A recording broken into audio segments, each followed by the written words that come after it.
Hi flowers, welcome back to my channel. Video को start करने से पहले अगर अभी तक आपने किसी ने मेरे चैनल को सब्सक्राइब नहीं किया है तो प्लीज़ चैनल को सब्सक्राइब, वीडियो को लाइक और नीचे कमेंट करते हुए ज़रूर बताइएगा कि आज का ये पार्ट आपको कैसा लगा। तो चलिए, let me love you again के नेक्स्ट पार्ट को स्टार्ट करते हैं। लास्ट पार्ट में मैंने देखा था कि यहाँ पे विंग और लैन वांगजी जो थे ना वो जियांग मैंसन में आए थे और यहाँ पे जैन चेंग को एक अच्छी खासी मतलब वार्निंग दे के या फिर ये कहो कि उसकी जो बर्बादी की शुरुआत है ना उसकी एक चेतावनी देके वहाँ से जा चुके थे। जैन चेंग ने जब उस फाइल के अंदर देखा तो उसे बहुत कुछ देखने को मिला। ऑफ कोर्स हर एक चीज़ उसके अगेंस्ट थी। मैडम यू को इस बारे में कुछ भी नहीं पता था। इवन अभी तक वो ये तक नहीं जानती थी कि उसके बेटे ने इतना सब कुछ करके रखा हुआ है। मतलब वो नहीं जानती थी कि जैन चेंग के दिमाग में इतना सब कुछ चल रहा था। जैन चेंग ने लैन वांगजी से शादी इसलिए की, वी कंपनी जो एकदम बैंकरप्ट हो गई वो उसी की बेटी की वजह से थी। उसने तो अपना बेटा एकदम ऐसा समझा हुआ था ना, मतलब जैसे कि एक टीनेजर होता है ना, मतलब टीनेजर नहीं, कॉलेज ख़त्म होने के बाद जो एक लड़का होता है वो कुछ ना कुछ करना चाहता है तो उसका ऑफ कोर्स एक फैमिली बिजनेस है तो उसने उसी में इंटरेस्ट लिया और उसी में आगे बढ़ने की कोशिश की। लेकिन वो नहीं जानती थी कि उसकी बेटी का इसके पीछे असली इंटेंशंस क्या हैं। हालांकि आज जैन चेंग भी इस चीज़ के लिए रिग्रेट कर रहा था, बट क्या किया जा सकता है। मतलब एक हद तक चीज़ें अच्छी रहती हैं ना, तुम किसी बदले में इतना डूब जाओगे कि तुम आगे की नहीं सोच रहे हो, पीछे की नहीं सोच रहे हो, ये नहीं सोच रहे हो कि आने वाला टाइम तुमने भी फेस करना है। तुम कुछ भी कर लो, कुछ भी, तुम्हारे बुरे काम तुम्हें ही हिट करेंगे, तुम्हें ही उसका नुकसान करवाएंगे। ठीक है, तुम्हारे पेरेंट्स के बीच में क्या हुआ था, पेरेंट्स के कॉलेज मेट्स के बीच में क्या हुआ था, इसमें तुम्हारा कोई इंटरफेरेंस नहीं होना चाहिए यार। मतलब accept only your life, don't interfere any others life. क्योंकि भाई क्या टाइम आने पर वो तुम्हारा साथ वैसे देंगे जैसे तुम उनके लिए लड़ोगे। हाँ, माँ बाप का मैं एक पल के लिए सोच सकती हूँ, लेकिन आजकल की जनरेशन में ऐसा होता है कि कोई अपने फ्रेंड के लिए रिवेंज लेने को तैयार रहते हैं। मतलब ऐसे नॉर्मल सी चीज़ों के लिए जो तुम्हारे मतलब कहीं कहीं काम ही नहीं आने वाले हैं। ठीक है, एक स्टैंड लेना एक अलग चीज़ है, बट उसके चलते तुम रिवेंज ले रहे हो, बदला ले रहे हो, ये तो एक अलग चीज़ हो गई यार। मतलब तुम तो खुद को एक साइको बनाने की कोशिश कर रहे हो, और किस लिए? क्या वो टाइम आने पर तुम पे वैसे ही करेगा? मतलब वही चीज़ तुम्हारे लिए वो कर पाएगा? बिल्कुल नहीं। अगर उसे पता चलेगा ना कि ये सब कुछ हो रहा है और इसकी वजह से उस पर कोई मुसीबत आने वाली है, तो सबसे पहले वो बंदा ही तुमसे पल्ला झाड़ लेगा जिसकी वजह से तुमने ये सब कुछ किया था। तो यार अपनी लाइफ तक रहो, किसी और की लाइफ में घुसने की कोशिश मत करो। जो तुम्हारे पास्ट में तुम्हारे पेरेंट्स वगैरह की हो चुकी है, चलो वो एक अलग चीज़ है। उन चीज़ों में पढ़ना ही क्यों है, मुझे ये समझ में नहीं आता है। मतलब बहुत जगह मैंने आजकल भी देखा है, और यही गलती जैन चेंग ने भी की थी। जैन चेंग ये नहीं जानता था कि उसके पेरेंट्स के बीच में एक्चुअल में प्रॉब्लम चल रही है, तो क्या वो उसको खुद नहीं सुधार सकते? ऑफकोर्स वो सुधार सकते हैं यार, उनकी मैरिड लाइफ है, वो कुछ भी कर सकते हैं। कभी बिना प्यार के तो यहाँ पे 2 बेबीज़ नहीं हुए होंगे ना, इतनी बड़ी ज़िंदगी उन्होंने ऐसी तो नहीं काट ली होगी। हाँ, कुछ टेंशन्स रहते हैं, आपका पास्ट आपके साथ हमेशा रहता है, क्योंकि वो भी आपकी लाइफ का एक हिस्सा है, वो कभी नहीं मिट सकता। उसकी वजह से कुछ तनाव हो सकते हैं, लेकिन ऐसा तो नहीं ना कि उसकी वजह से जो फ्यूचर है, प्रेजेंट है, उसका हमारी लाइफ में कोई इम्पोर्टेंस ही नहीं है। यहाँ पे विंग और लैन वांगजी दोनों ही जा चुके थे। लैन वांगजी गाड़ी में जाते जाते कुछ सोच रहा था और उसने विंग से बोला, विंग मैं तुम्हें कुछ और भी बताना चाहता हूँ। विंग ने लैन वांगजी की तरफ देखा, उसके बाद सीधे मतलब एक बार उसकी तरफ देखा, उसके बाद फिर रोड की तरफ उसने कॉन्सेंट्रेट करते हुए बोला, बोलो। तो यहाँ पे लैन वांगजी ने बोला, आज हम सभी जगह जा रहे हैं, तो क्या हम एक और जगह जा सकते हैं?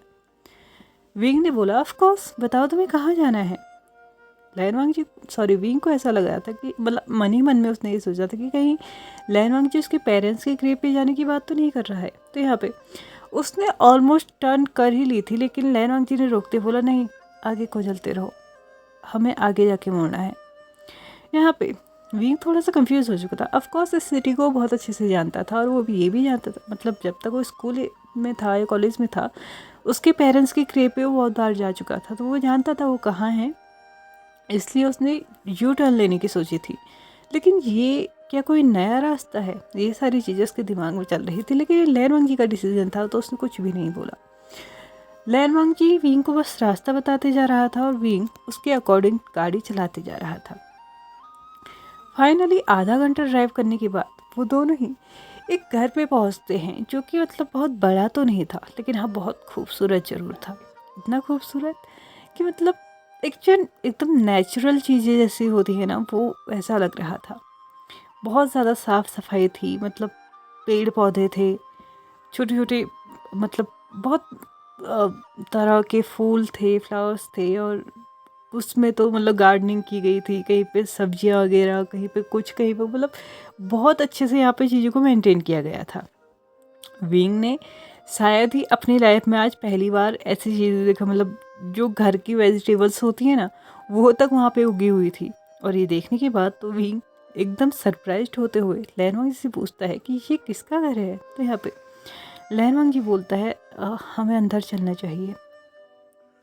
लैनवांग जी और विंग दोनों ही अंदर जाते हैं, तो यहाँ पे सबसे पहले उनको एक लेडी मिलती है जो कि एक लैपटॉप लेके घूम रही थी इधर उधर। लेकिन वो घूम नहीं रही थी, एक्चुअल में वो किसी के पीछे पीछे घूम रही थी। विंग को एक पल के लिए ऐसा लगा कि ये लेडी एक जगह पे बैठ के काम क्यों नहीं कर रही है। लेकिन लेडी जैसे ही थोड़ा सा मतलब इधर उधर होती है तो उसे कुछ दिखाई देता है, जिसे देखने के बाद उसे ऐसा लग रहा था ओह, तो ये बेबी के पीछे भाग रही है। यहाँ पे मतलब विंग के दिमाग में फिर ये आया कि शायद वो अपनी बेबी के साथ खेल रही हो, बट ऐसा भी नहीं था। इस इंसान मतलब एक छोटे से क्रिएचर ने ना उस लेडी की हालत ऐसी कर रखी थी कि वो अपना ऑफिस का काम भी एक साथ शांति से बैठ के नहीं कर पा रही थी। और स्पेशली उसको ये डर था कि जो उसने प्लांट लगाए हुए हैं ना, वो तो बाहर जाके डायरेक्टली उन्हीं पे अटैक करता था सबसे पहले, इसलिए उसका पूरा पूरा ध्यान उस बेबी पे सबसे ज़्यादा रहता था। फाइनली उसने ये चलते फिरते एक मेल जो थी वो सेंड कर दी थी, और उसके बाद उस लैपटॉप को साइड में रखते हुए बेबी के पास आते हुए बोलते हैं अगर इस बार तुम्हारी डाडा आए ना, मैं सच बता रही हूँ, तो मैं उनके पास में भेज ही दूंगी। तुम्हें पता भी है तुम मुझे कितना परेशान करते हो। तो यहाँ पे वो सामने वाला मतलब जो बच्चा था छोटा सा, वो हंस के बोलता है अच्छा ये तो आप हमेशा बोलती हो बट नहीं भेजती, क्योंकि आप बहुत अच्छे हो, ऐसा कभी नहीं कर सकते। और वैसे भी डाडा हमेशा मिलने आते हैं, लेके कभी नहीं जाते। ऐसा कहते हुए वो हल्का सा सैड हो जाता है, लेकिन उस लेडी ने उस बेबी को अपने आर्म्स में लिया। उसके बाद बोला अभी आप बहुत छोटे हो ना, इसलिए जब आप बड़े हो जाओगे, जब आप स्कूल जाने लगोगे, तो आपके डाडा आपको अपने साथ ले जाएंगे। तब आप अपने डाडा के साथ बहुत ज़्यादा क्वालिटी टाइम स्पेंड करेंगे। लेकिन फ़िलहाल आपको यहीं आंटी के साथ रहना पड़ेगा। यहाँ पे वो जो छोटा सा क्रिएचर था, उसने उन मतलब बेबी ने लेडी को बहुत टाइटली हग करते हुए बोला लेकिन मुझे आंटी को भी नहीं छोड़ना है। विंग इन दोनों की कन्वर्सेशन से थोड़ा कंफ्यूज था, मतलब ये क्या था आंटी, उसे तो लगा कि ये मॉम होगी। लैनवांग जी विंग की तरफ देखते हुए बोलता है विंग आई एम सॉरी, यह हमारा बेटा है। विंग के तो हाथ पैर एकदम के लिए सुन पड़ चुके थे। उसे नहीं पता चल रहा था कि उसे खुशी हो या फिर थोड़ी सी तकलीफ कि उसे छुपाया गया, वो नहीं समझ पा रहा था। सामने वो अपने बेबी को देख रहा था जो कि एक लेडी के साथ खेल रहा था। लेडी अभी तक टर्न नहीं हुई थी, जिसकी वजह से अभी तक विंग ने उसको देखा नहीं था। लैनवांग जी विंग की तरफ देखते हुए बोलता है मुझे पता है तुम्हें लग रहा होगा कि मैंने ये बात तुमसे छुपाई, एक्चुअल में ऐसा नहीं था विंग। मुझे नहीं पता था कि तुम जानते थे सच्चाई, और मुझे मन ही मन में ये लग रहा था कि शायद तुम इस चीज़ के बारे में कभी जानना ही नहीं चाहोगे। मैंने कभी भी किसी के सामने भी अपने बेबी का जिक्र नहीं किया, वो इसलिए नहीं कि मैं बताना नहीं चाहता था या सबसे इस चीज़ को छुपाना चाहता था, सिर्फ इसलिए कि मुझे लगा ही नहीं कि ये इम्पोर्टेंट है। मेरा बेबी मेरे लिए था, और मेरे लिए ही था, ये मेरी मानसिकता हो चुकी थी। मुझे नहीं पता था कि तुम भी अपने बेबी के लिए बहुत ज़्यादा सोचते हो भी। अगर ये चीज़ मुझे पहले पता होती ना तो शायद इन 2 सालों में हम तुम्हारे पास होते। लेकिन अभी भी देर नहीं हुई अभी। सुजुई वेट कर रहा है, मेरा, तुम्हारा। हम तीनों एक साथ रह सकते हैं। वीइंग उस छोटे से बेबी को ना मतलब देख रहा था, वो कैसे उस लेडी के साथ खेल रहा था, कैसे कभी उसके बालों के साथ खेलना, कभी उसके हेयर स्टाइल ख़राब करना, कभी उसने मतलब जो ड्रेस पहनी हुई थी ना उसको इधर उधर से ख़राब कर देना, क्योंकि यही उसकी हैबिट थी। और वो लेडी भी उसको इतनी मतलब अच्छे से पैम्पर करती थी ना कि कभी उसने सोचा ही नहीं कि मैं ऐसा करूँगा तो ये जो आंटी हैं ये मुझे डांटेंगी या फिर मुझे कभी धमकाएंगी, ऐसा कुछ उसके दिमाग में नहीं आता था। इसलिए वो हमेशा वही करता था जो कि उसके दिल में आता था। विंग के आंखों से धीरे धीरे आंसू बहने लगे थे। लैनवांग जी ने विंग की तरफ देखा और वो समझ चुका था कि विंग के इमोशंस इस वक्त क्या होंगे। विंग जब तक अपने इमोशंस संभालता है और लैनवांग जी उसको संभालने में हेल्प करता है, तब तक हम एक छोटा सा फ्लैशबैक ले लेते हैं। उस दिन जब हॉस्पिटल में यानी कि 6 से 7 दिन जब बेबी को हो चुके थे, वो आईसीयू में था, तो तब अचानक से जो सारी की सारी मशीन्स थी ना वो सारी की सारी बंद पड़ चुकी थी। लैनवांग जी के लिए बहुत बड़ा झटका था, क्योंकि इतना सब कुछ सहने के बाद भी उसका बेबी नहीं रहा, ये उसे लगा था। बट अचानक से जब लैनवांग जी ने अपने बेबी को अपने सीने से लगाया था और उसने बहुत ज़ोर ज़ोर से रोना स्टार्ट किया था, तो शायद भगवान को भी थोड़ी दया आ चुकी थी।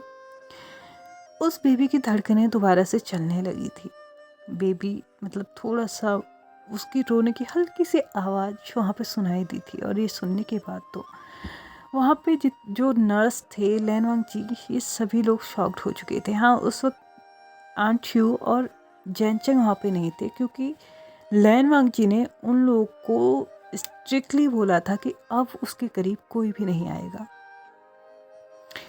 यहाँ पे विंग जो लैनवांग जी था ना, उसने बेबी को फिर से आईसीयू में शिफ्ट कर दिया था और उस हॉस्पिटल से डिस्चार्ज हो चुका था।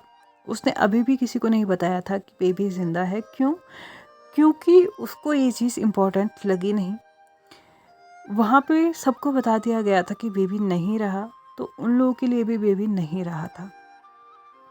किसी ने भी ज़्यादा जानने की कोशिश नहीं की। लैनवांग जी को ये देख के सरप्राइज था कि कम से कम वो बेबी की बॉडी के लिए तब भी मांगते, मतलब तब भी बोलते कि हमें बेबी की बॉडी दो। लेकिन ना जैनचंग ने ऐसा बोला, ना ही मैडम यू ने ऐसा बोला। तो ऑफ कोर्स यहाँ पे लैनवांग जी के दिमाग में एक चीज़ तो आ चुकी थी, भैया उसका बेबी इम्पोर्टेंट था ही नहीं कभी। तो ऑफ कोर्स सी बात है, वो क्यों ये चीज़ किसी को बताए कि उसका बेबी ज़िंदा है। लैनवांग जी ने घर छोड़ दिया था, दूसरे घर में वो शिफ्ट हो चुका था। जितनी भी उसके पास सेविंग्स थी उसके मतलब उसने एक रेंट पे लिया था। वहाँ पे जाने के बाद उसने हॉस्पिटल भी विज़िट किया था, अपने बेबी को भी देखा था। लेकिन ये चीज़ जियांग्सू को पता नहीं थी और अभी तक पता नहीं है कि उसका बेबी ज़िंदा था। लेकिन लैनवांग जी के लिए उसे संभालना बहुत ज़्यादा मुश्किल था, क्योंकि अब उसके लिए ये मुश्किल थी कि उसे एक जॉब भी ढूंढनी थी, साथ ही साथ उसने बेबी को भी देखना था। तो यहाँ पे उसे एक चीज़ याद आती है जिसने उसे हमेशा कहा था कि वो किसी भी डिफ़िकल्ट सिचुएशन पे उसे याद कर सकता है, वो हमेशा उसके साथ रहेगी। और वो कोई और नहीं, म्यान थी। म्यान ने यहाँ पे लैनवांग जी को प्रॉमिस किया था कि वो हमेशा उसका साथ देगी। ऑफ कोर्स वो जींस से थी, तो उसके लिए कोई बहुत बड़ी बात नहीं थी एक बेबी के लिए मतलब इतना सब कुछ कर देना। हालांकि लैनवांग जी ने कोई पर्सनल सब वो उससे फ्योर उससे नहीं मांगा था। वो बस इतना चाहता था कि मतलब उसका बेबी जो है ना उसका ध्यान वो रख ले, इसलिए उसने बेबी को उसके साथ रख लिया था। और म्यान मोस्टली घर में ही रहती थी। लेकिन ये जो 2 साल थे ना, मतलब जो पहले के 2 साल थे, ऐसा नहीं था कि लैनवांग जी कम्प्लीटली बेबी से दूर था। लेकिन हाँ, वो जहाँ पे जॉब करता था उस जगह पे म्यान म्यान, बेबी और लैन वांगजी तीनों एक साथ ही रहते थे। तो इस वजह से ना बेबी के साथ वो मोस्ट ऑफ टाइम स्पेंड करता था। सुबह और रात में तो वो उसी के साथ रहता था, बस दिन के टाइम पे म्यान म्यान उसको देखा करती थी। लेकिन जब से लैन वांगजी ने यहाँ पे शिफ्ट किया था ना, मतलब यहाँ आया था विंग की कंपनी में ज्वाइन करने के लिए, तो उसने वहाँ पे अपने लिए एक अलग घर ले लिया था और वीकेंड पे या ऐसे कभी भी जल्दी घर चले जाता था तो वो वहाँ विजिट कर लेता था। मतलब किसी भी तरीके से वो मैनेज कर रहा था। उसने विंग से भी ये सब कुछ छिपाने की कोशिश नहीं की थी। क्यों? क्योंकि उसे ये भी मतलब उसके दिमाग में एक ही चीज़ थी कि विंग ने कभी भी मतलब जो बात कॉलेज के टाइम पे उसने सुनी थी विंग के मुंह से कि यार बेबी उसको कभी नहीं चाहिए, वो अभी से फादर नहीं बनना चाहता, ETC एंड ऑल, तो इसलिए उसे ये भी इम्पॉर्टेंट नहीं लगा कि उसे विंग को बताना चाहिए। लेकिन आज जब उसने देखा था कि विंग कितना कंसर्न था, कितना लो फील कर रहा था, कितना रिग्रेट था उसको अपने आप पे कि वो अपने बेबी को खो चुका था, तो ऑफकोर्स सी बात है एट द एंड लैन वांगजी ने आज उसे बता दिया था। उसने इंटेंशनली कभी भी विंग से ये सब कुछ नहीं छुपाया था। विंग ने जो कुछ भी कहा था उसकी वजह से उसे ये सब कुछ छुपाना पड़ा था।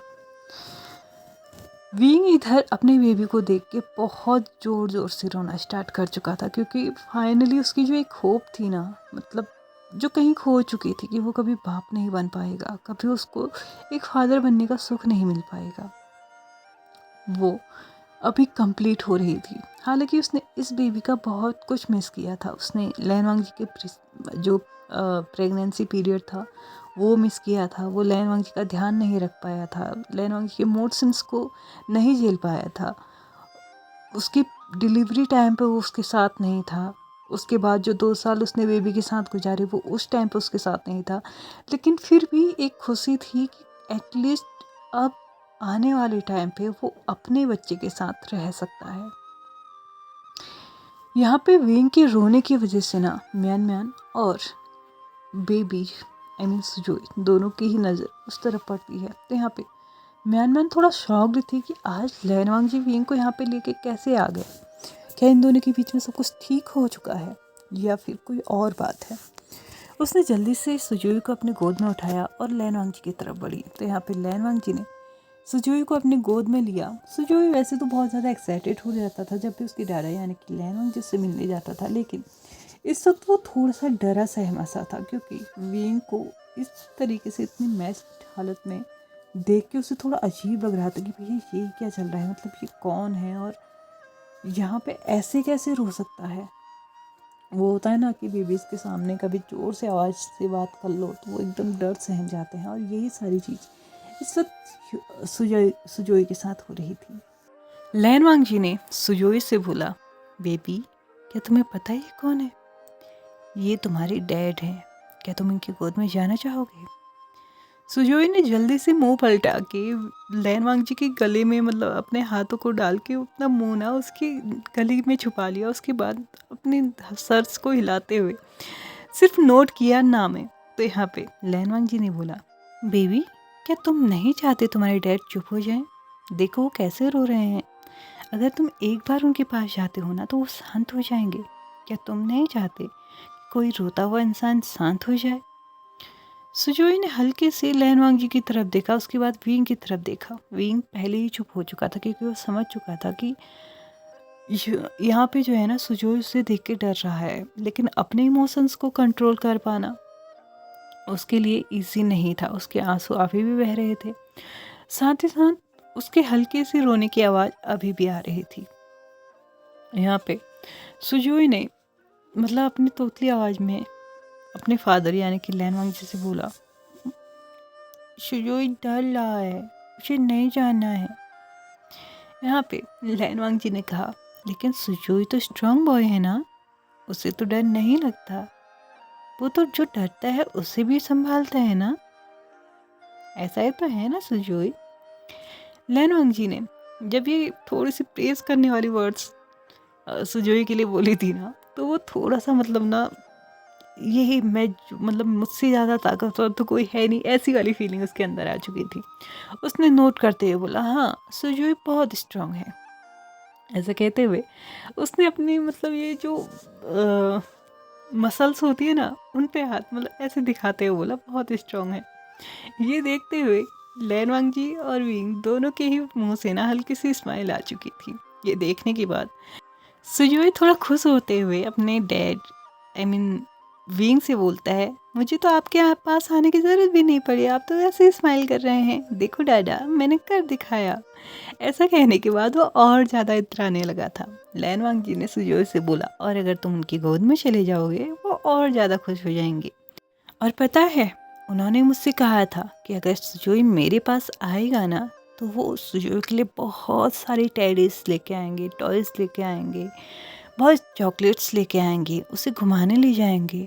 और वो क्या है सुजोई का फेवरेट चीज़, हाँ वेट। ऐसा कहते हुए उसने अपनी पॉकेट से ना एक छोटी सी फ्लूट निकाली और उसको दिखाते हुए बोला, और ये तुम्हें पता है ये आपके डैड लेके आए हैं तुम्हारे लिए, क्या तुम उसकी गोद में नहीं जाओगे?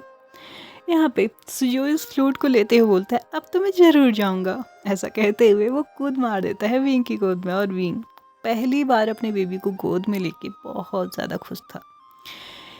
ये मोमेंट्स बहुत ज़्यादा इमोशनल था, मतलब इतना इमोशनल कि यहाँ पे म्यान म्यान भी जो थी ना वो भी रोना स्टार्ट कर चुकी थी, क्योंकि उसने कभी उम्मीद नहीं की थी कि विंग लैन वांग जी दोबारा भी कभी एक हो सकते हैं।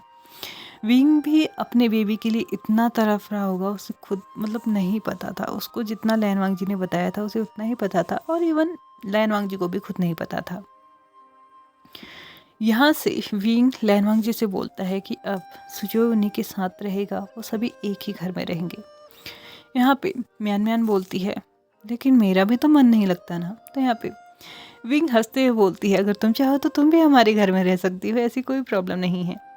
यहाँ पे म्यान म्यान बोलती है, नहीं मुझे नहीं जाना, मुझे यहीं पे ठीक लगता है। अगर मुझे ऐसे ही घरों में रहना होता तो मैं अपने अंकल आंटी के साथ रहती, लेकिन नहीं, मुझे हाँ अकेले रहने में ज़्यादा अच्छा लगता है। और देखो मैंने कितनी सारी गार्डनिंग की है, कहीं तुम्हारे घर में रहने के चक्कर में सब कुछ बर्बाद ना हो जाए। विंग बोलता है, ठीक है तो तुम यहीं पे रहो, इसमें कौन सी बहुत बड़ी बात है, अच्छी बात है, तुम्हें गार्डनिंग पसंद है तो तुम गार्डनिंग ही करो। लेकिन 2 दिन के बाद हमारी रिसेप्शन पार्टी है तो तुम्हें आना ज़रूर है। तो यहाँ पे म्यान म्यान लैन वांग जी की तरफ देखती है थोड़ा शॉक्ड होके। तो यहाँ पे लैन वांग जी बोलता है, हाँ आज ही शादी की है हम दोनों ने। सुजोई क्लैपिंग करने लगता है कि 2 दिन के बाद उसे पार्टी देखने को मिलेगी। ऑफ कोर्स उसने बहुत बार सुना था अपने डाडा के मुंह से कि पार्टीज़ होती हैं, इतनी बड़ी पार्टी होती हैं, उसमें इतने बड़े लोग आते हैं, इतने सारे लोग आते हैं, इतना सारा खाना होता है, छोटे छोटे बच्चे होते हैं खेलने के लिए, लेकिन अभी तक उसने कोई पार्टी अटेंड नहीं की थी। इवन उसकी बर्थडे का भी जो सेलिब्रेशन होता था ना वो म्यान म्यान और लैन वांग जी दोनों ही मिलके ही कर लेते थे, उसमें भी ज़्यादा कोई तामझाम नहीं होता था। इसकी वजह से वो बहुत ज़्यादा खुश था कि फाइनली उसको एक पार्टी देखने को मिलेगी। विंग और लैन वांग जी यहाँ पे कुछ टाइम और बिताते हैं और उसके बाद म्यान म्यान से वो यहाँ पर से विदा लेके चले जाते हैं अपने घर के लिए। विंग बहुत ज़्यादा खुश था क्योंकि आज के दिन में उसको इतनी सारी खुशियाँ मिल चुकी थी ना कि अब उसे और किसी चीज़ की ज़रूरत नहीं थी।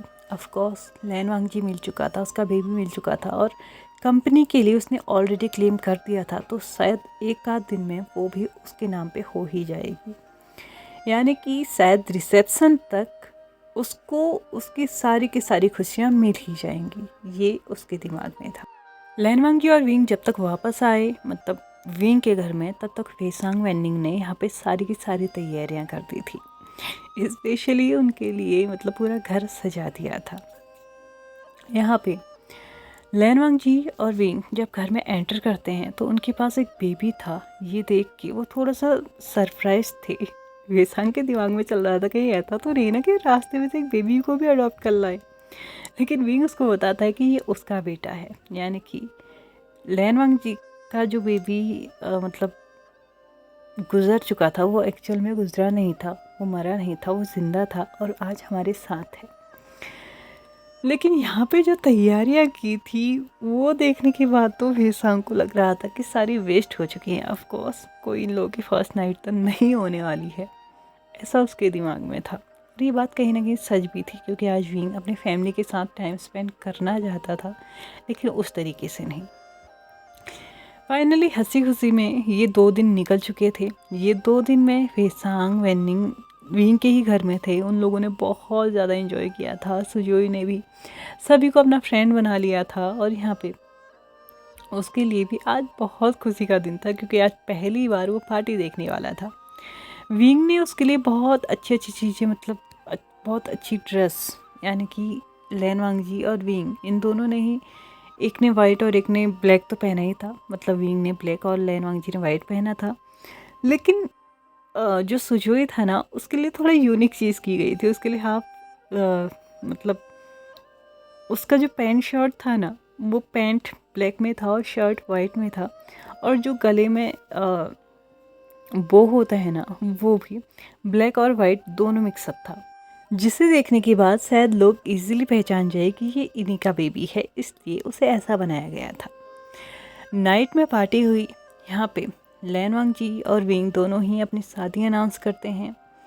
साथ ही साथ यहाँ पे लैन सिचेन और मैंग्याओ इन दोनों की भी शादी को अनाउंस कर दिया गया था, जिनकी शादी आज ही सुबह हुई थी। लैन वांगजी विंग ने यहाँ पे अनाउंस किया कि उसने यंग्स पे क्लेम करके अपनी कंपनी वापस ले ली है, और उनकी कंपनी उन्हें वापस कर दी है। मतलब जो मिक्स की हुई थी उसमें से उन दोनों ने यहाँ पे मतलब अलग कर दी है कंपनी, और यंग्स की कंपनी उन्हें वापस मिल चुकी है, और वी की कंपनी जो थी वो विंग के पास आ चुकी है।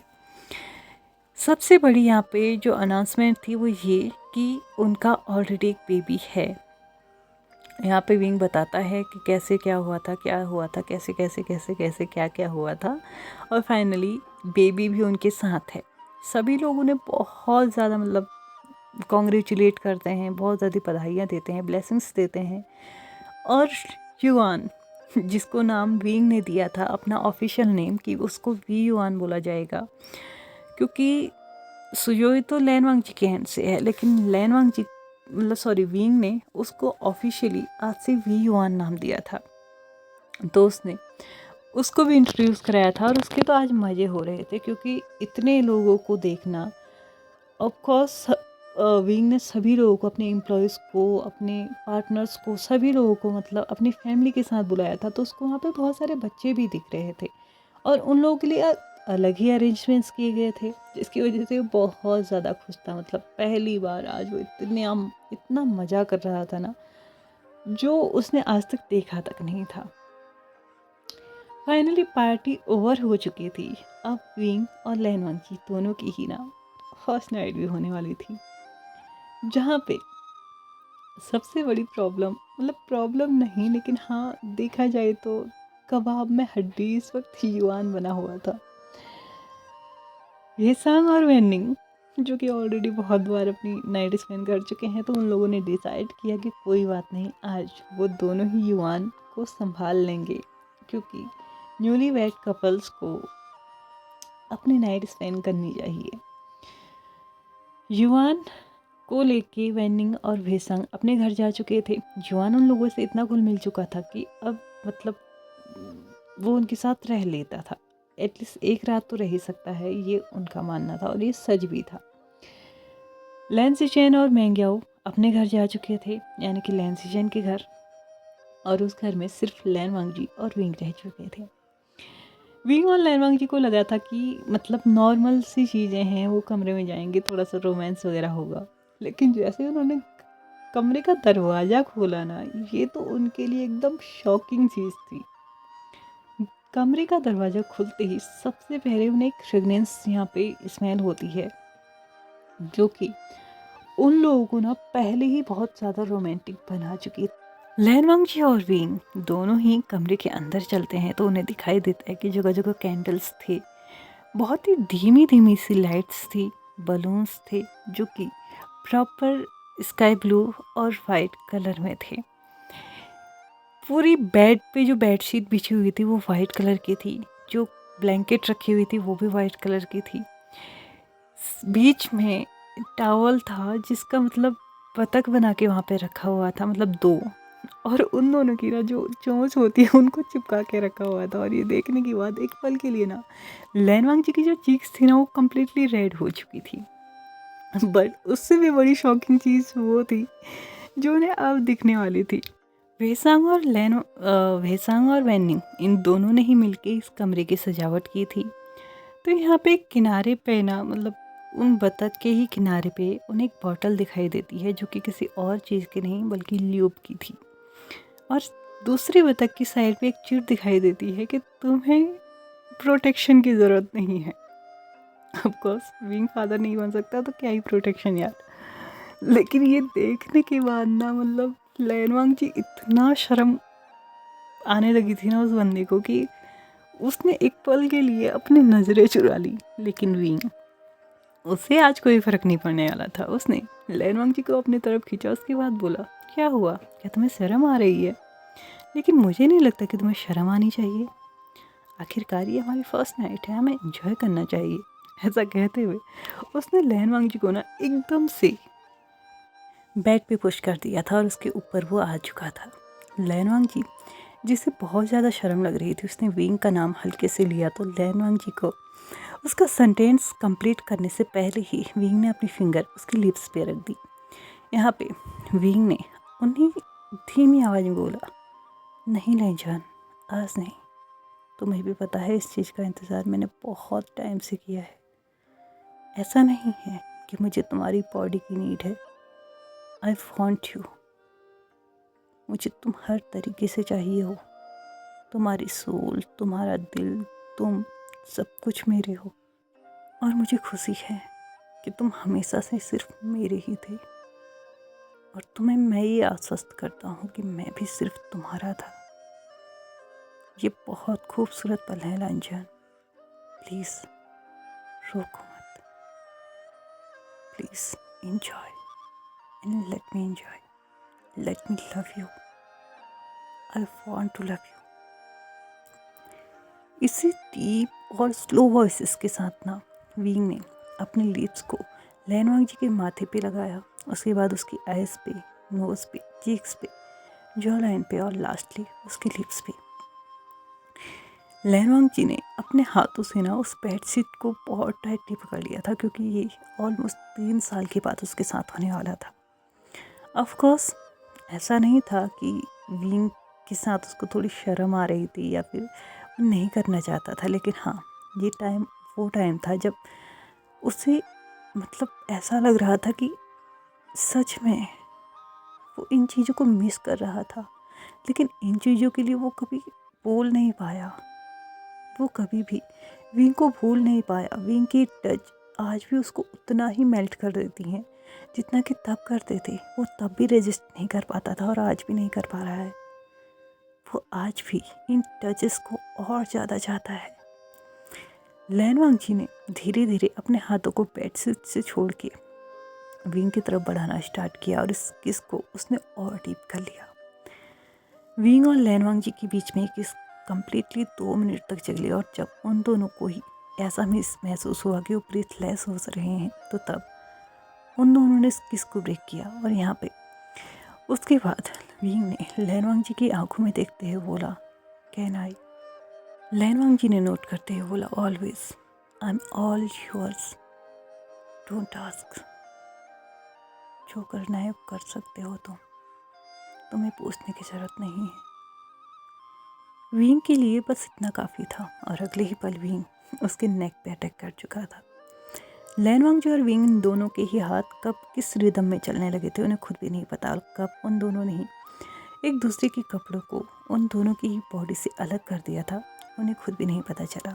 और यहाँ से उनकी एक बहुत ही खूबसूरत सी प्यारी सी नाइट स्टार्ट हो चुकी थी जो कब ख़त्म हुई उन दोनों को भी नहीं पता चला। लेकिन नेक्स्ट मॉर्निंग लैनवांग जी जब उठने की कोशिश कर रहा था तो तब उसे फील हुआ कि उसके बैक पे ना बहुत ज़्यादा पेन है।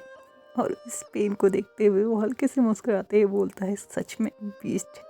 लैनवांग जी की हल्की सी आवाज़ भी ना विंग को उठाने के लिए काफ़ी थी और विंग ने लैनवांग जी को अपनी तरफ खींचते हुए बोला, और ये बीस्ट तुम्हें अभी भी चाहता है, लेकिन तुम टायर्ड हो। कोई बात नहीं, हम पहले शावर ले लेते हैं, उसके बाद देखते हैं कि हमें क्या करना है। ऐसा कहते हुए वो लैन वांग जी को अपने आर्म्स में लेता है और नेकेड सिचुएशन में ही ना, मतलब उन्होंने कोई कपड़े नहीं पहने हुए थे और ऐसे ही वो बाथरूम जा चुके थे। लैन वांग जी जब बाथरूम में पहुंचा तो बाथरूम में ना यहाँ पे वॉल पे बहुत बड़ा सा मिरर लगा हुआ था और उसने जैसे ही देखा ना कि वो दोनों कैसे दिख रहे हैं तो उसको तो बहुत ज़्यादा शर्म आने लगी थी। वो अपने चेहरे को विंग के चेस्ट पे छुपाना चाहता था, लेकिन विंग ने जल्दी से लैन वांग जी को नीचे रखा, उसको टर्न किया, उसको बैकअप किया। उसके बाद बोला, क्या हुआ, क्या तुम्हें अच्छा नहीं लग रहा? मुझे तो ये बहुत अच्छा लग रहा है। मैं तो चाहता हूँ कि हर मॉर्निंग में ऐसा एक व्यू तो ज़रूर चाहता हूँ, लेकिन हाँ एक चीज़ की कमी है। लैन वांग जी ने विंग की तरफ देखते हुए बोला, क्या? तो यहाँ पे विंग ने लैन वांग जी की नेक पे ना बहुत ज़ोर से बाइट किया और एक लव बाइट छोड़ते हुए बोला, बस इसी की कमी थी, शायद नाइट में उतना ज़ोर से हो नहीं पाया। लैन वांग जी ने विंग की चेस्ट पे ना हल्के से स्लैप करते हुए बोला, ये क्या है, क्या तुम पागल हो, ये मैं कैसे छुपाऊंगा इसे?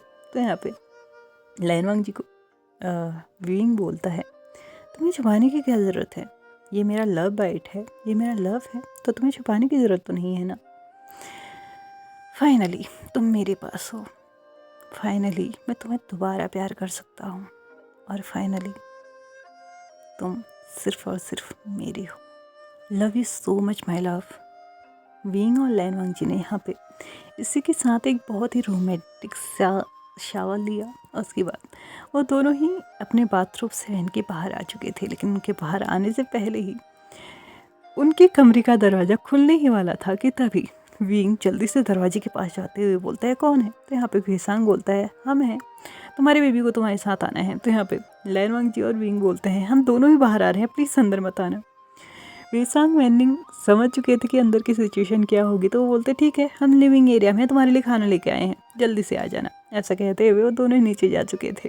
लैन वांग जी और विंग एक दूसरे की तरफ देखते हैं, लेकिन विंग ने इस चीज़ को और भी ज़्यादा नोटी बनाते हुए लैन वांग जी की तरफ कदम बढ़ाया, उसके चीक्स पे एक किस किया जिसका हल्का सा वाइट भी उसने छोड़ दिया था, और साथ ही साथ उसने लैन वांग जी के भी लिप्स पे किस किया और उसके लोअर लिप को भी हल्का सा बाइट किया। उसके बाद बोला, परफेक्ट, अब तुम ट्रस्ट हो सकते हो। विंग को ये सब कुछ करते हुए देख के ना लैन वांग जी को बहुत ज़्यादा गुस्सा आ रहा था। ऑफ कोर्स वो अब उन लोगों के सामने कैसे जाएगा, लेकिन विंग ने लैन वांग जी को अपने हाथ से कपड़े पहनाए, उसके बाल सेट किए, उसको अच्छे से तैयार करते हुए उसे ज़बरदस्ती गोद में उठा के वो उन सभी के सामने लेके आया। लैन वांग जी और विंग को ऐसे आता देख युआन बहुत ज़्यादा खुश था, वो क्लैपिंग कर रहा था, क्योंकि उसने अपने पेरेंट्स को इस तरीके से पहले कभी नहीं देखा था। और ऑफ कोर्स उसे पता था कि गोद में उठाने का मतलब प्यार करना होता है, बहुत ज़्यादा केयर करना होता है। तो वो बहुत ज़्यादा खुश था कि उसके डैड उसके डाडा की बहुत केयर करते हैं। लेकिन असली चीज़ तो वेसांग और वैनिंग को दिखी थी, जो देख के वो दोनों शर्मा चुके थे। वैनिंग बेचारा तो इतना शर्मा चुका था कि वो वेसांग के चेस्ट पे अपने सर को छुपाते हुए बोलता है, तुम्हें नहीं लगता कि हमें यहाँ से चलना चाहिए? तो यहाँ पे वेसांग बोलता है, सच कहा तुमने, मुझे यहाँ से चलना चाहिए। मेरा लिटिल फ्रेंड भी ना। ऐसा बोलने से पहले ही वेसांग को वैनिंग खींचते हुए बाहर ले जाता है। उसके बाद बोलता है, तुम भी ना हमेशा हॉर्नी रहते हो। विंग और लैन वांग जी उन दोनों को वहाँ से जाते हुए देख रहे थे, तो विंग को लैन वांग जी बोलता है, तुम्हारी वजह से ना वो लोग मुझे टीज करेंगे। अब तो यहाँ पे विंग बोलता है, तो क्या हो गया, मुझे कोई फर्क नहीं पड़ता। ऐसा कहते उसने फिर से लैन वांग जी को बहुत टाइटली गले लगा लिया, जिसमें सुजोई बोलता है, मैं भी। और विंग सुजोई को भी अपने गोद में ले लेता है, और यहाँ पे इन तीनों ने ही ना एक ग्रुप हग किया था। और इसी के साथ ये FF यहाँ पे कंप्लीट हो चुका है। तो चलिए फ्रेंड्स, इस FF का लास्ट पार्ट भी हम यहाँ पे ख़त्म करते हैं। ये FF बहुत, मतलब मुझे तो बहुत अच्छा लगा था स्टार्टिंग टू एंड, मतलब एक यूनिक स्टोरी मुझे ये लगी थी। बहुत सारे लोगों के बहुत अजीबोगरीब कमेंट्स भी मुझे इसमें पढ़ने के लिए मिले थे कि लैन वांग जी और विंग के बीच में ऐसे कैसे तीसरे को ले आए, या फिर कुछ लोग तो इसमें लैन वांग जी और जैन चेंग का भी रोमांस देखना चाहते थे। जो भी है, जैसा भी है, बहुत सारे कमेंट्स आए थे और बहुत ज़्यादा मुझे मज़ा भी आया था उन कमेंट्स को भी पढ़ के। तो फाइनली FF आज यहाँ पे ख़त्म हो चुका है। प्लीज़ कमेंट करके मुझे ज़रूर बताइए ना कि ये पूरा FF आप लोगों को कैसा लगा। और नेक्स्ट FF मैं ट्राई करूँगी कि मैं बहुत जल्दी लेके आऊँ। Thank you so much for watching my videos and bye bye.